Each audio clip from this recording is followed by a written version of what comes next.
La matinale Grand Lille TV avec Adrien Lanois. 7h15 en direct sur Grand Lille TV, mardi 5 avril. Merci d'être en notre compagnie en ce début de matinée et toute l'actualité lilloise. Aujourd'hui, très bon réveil et bon appétit si vous prenez votre petit déjeuner. Et bon courage également si vous partez travailler. On ouvre d'abord ce journal avec les prévisions météo et un temps plutôt doux en ce mardi. Pas de pluie finalement de prévu aujourd'hui, on va rester à l'écart des précipitations.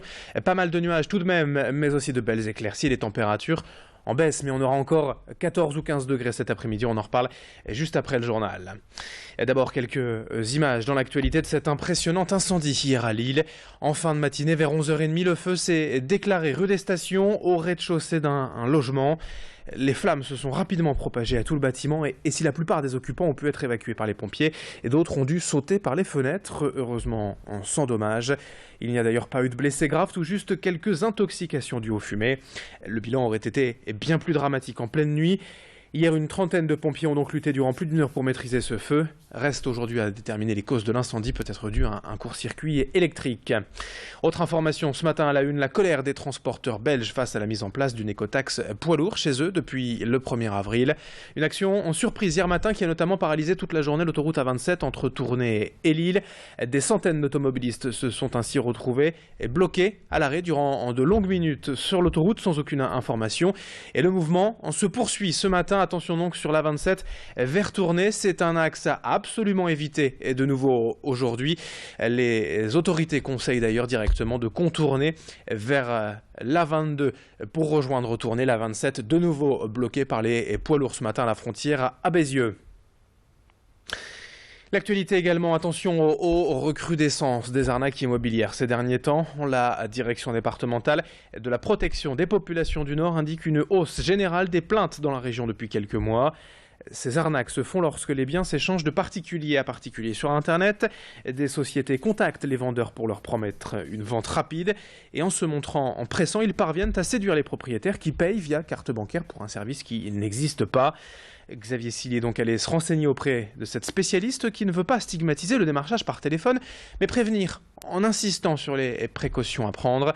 Écoutez ces explications, elle nous donne un exemple. On risque effectivement de vous dire, écoutez, on a des acquéreurs potentiels qui sont d'ailleurs assez pressés, prêts à faire une visite de votre bien et à s'engager à l'acheter naturellement. Et donc, pour vous mettre en relation avec ces acquéreurs, nous sommes disponibles à votre service, évidemment contre un moyen de rétribution. Alors, ce qu'il faut savoir, c'est que la loi vous demande d'avoir un contrat écrit qui précise bien tous les termes de cet engagement. Et c'est seulement quand vous avez eu ce contrat écrit, que vous l'avez soigneusement étudié, et bien là, vous pouvez déclencher la mise en paiement. Dans cette édition également, des souvenirs et des bonnes affaires avec la vente aux enchères du mobilier du restaurant au Moule. Fermé depuis un mois déjà, l'emblématique table de la rue de Béthune sera prochainement transformée en commerce. Les propriétaires se séparent du mobilier et tout doit disparaître. 280 objets en tout genre, du simple verre aux assiettes en passant par le lustre, les tables, les chaises et le comptoir. Les mises à prix vont de 30 à 2000 euros. Les enchères ont lieu cet après-midi dans l'étude Mercier, rue des Jardins à Lille. Mais il est possible de se rendre ce matin dans le restaurant rue de Béthune pour découvrir ces quelques lots mis en vente. Explication au micro de Clotilde Le Guévac, tout doit disparaître, même la déco. Quand je regarde le restaurant, même là, tel qu'il est encore aujourd'hui, tout est beau, je trouve. Donc, soit j'emmène tout à la maison, soit...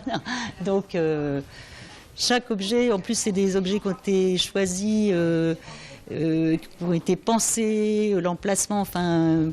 Ma mère y était beaucoup, puis je l'ai accompagnée pendant toutes ces années, et puis c'est une touche féminine. Hein. Donc, voilà, donc... Tout, et puis tout est beau en fait. Si on regarde chaque objet à tel moment on a mis celui-là, à tel moment, non, tout nous tient à cœur en fait. Pour conclure également ce journal, voilà peut-être l'avenir du théâtre Le Petit Jacques à Lille. Un temps menacé pour des raisons de sécurité, et des normes notamment, et du chapiteau qui était installé ici, Jardin Vauban. Le théâtre de marionnettes va rouvrir ce week-end avec un tout nouveau chapiteau, un nouveau toit de chaume. Et surtout pour cette nouvelle saison, le grand projet est de réaliser un géant à l'effigie de Jacques Delisle. Le théâtre fait pour cela appel au financement participatif sur Internet via la plateforme Ulule. Il faut pour cela 3 500 € pour ce projet. Les internautes ont jusqu'au 30 avril pour apporter leur contribution. Ce géant a pour but de représenter ce personnage emblématique de la vie culturelle lilloise, le petit Jacques. Le théâtre existe depuis maintenant en 25 ans et les Lillois sont appelés à participer. Écoutez le marionnettiste du théâtre au micro d'Édile Gunaï. On a très peu de moyens au théâtre. On fonctionne énormément sur le bénévolat. Les seules dépenses qu'on peut avoir vraiment, c'est le coût des représentations. On paye les marionnettistes lors des représentations. Donc fabriquer ce géant, c'était pas possible de le faire avec l'argent de l'association. Donc c'est pour ça qu'on fait appel au public, à tous les spectateurs qui viennent ici. Ils connaissent le petit Jacques et on voudrait qu'ils nous aident à le faire connaître encore davantage. Allez, le sport aussi pour finir, le basket. Je vous rappelle que le SBVA joue demain soir à domicile au Palacium la finale allée de l'Eurocup face à Bourges. Un match à suivre en direct, en exclusivité dès 20h sur l'antenne de Grand Lille TV. Et pour en parler aujourd'hui, le président du COP des supporters, les Hurlants, sera notre invité ce matin. Et nous assisterons également cet après-midi en direct à l'entraînement des filles au Palacium. Le basket féminin, c'est avec le SBVA sur Grand Lille TV. 7h21 en direct. Dans un instant, la météo et l'infotrafic à suivre. Merci de votre fidélité.